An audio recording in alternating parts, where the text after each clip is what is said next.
Madame la Présidente, Monsieur le Ministre, Messieurs les rapporteurs, mes chers collègues, aujourd'hui, nous discutons d'une proposition de loi issue, comme vous l'avez compris, de la droite sénatoriale, pour une école de la liberté, de l'égalité des chances et de la laïcité. Si l'intitulé semble être porteur d'espoir et de renouveau, le contenu l'est moins. Ainsi, dès le premier article, le ton est donné. Il est proposé d'accroître l'autonomie des établissements scolaires sous contrat qui auraient désormais la possibilité de recruter leurs élèves, de choisir leur organisation pédagogique et de donner une liberté quasi totale au directeur de l'établissement. Avec ce mode de sélection des élèves, vous réduisez leurs chances à certains d'accéder à l'établissement scolaire de leur choix.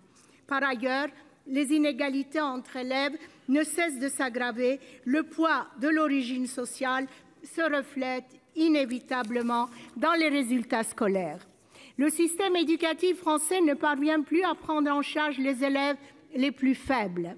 Selon la dernière enquête du Programme international pour le suivi des acquis des élèves, la France est un des pays de l'OCDE qui affiche un très grand écart de réussite entre les enfants les plus défavorisés et ceux issus des familles les plus aisées et surtout éduquées.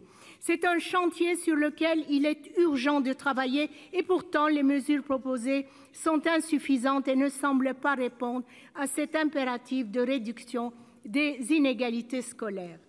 De surcroît, le texte intègre d'autres marqueurs indélébiles de la droite, comme l'interdiction du port du voile pour les accompagnatrices scolaires à l'article 9 et le port obligatoire de l'uniforme à l'article 10. Encore une fois, le principe de la laïcité est déformé. Aujourd'hui, la laïcité serait menacée partout en France et l'école en grave danger. Que ce soit dans les assiettes à la cantine, lors des sorties scolaires, dans les cours de récré ou encore à la piscine. Tout prétexte est bon pour redéfinir le principe de laïcité à sa sauce et encourager le marché électoral qui est le vote de l'islamophobie. Cette stigmatisation permanente ne fait que renforcer le repli communautaire. C'est un engrenage vicieux que l'éducation nationale devrait endiguer à force de pédagogie, de formation à la laïcité, de dialogue professeurs-élèves et professeurs-parents.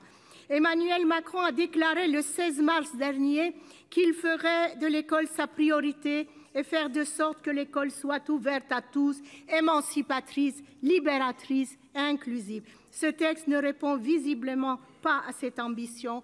Je voterai contre pour un texte qui fait des clins d'yeux à l'extrême droite et dont le contenu est suranné.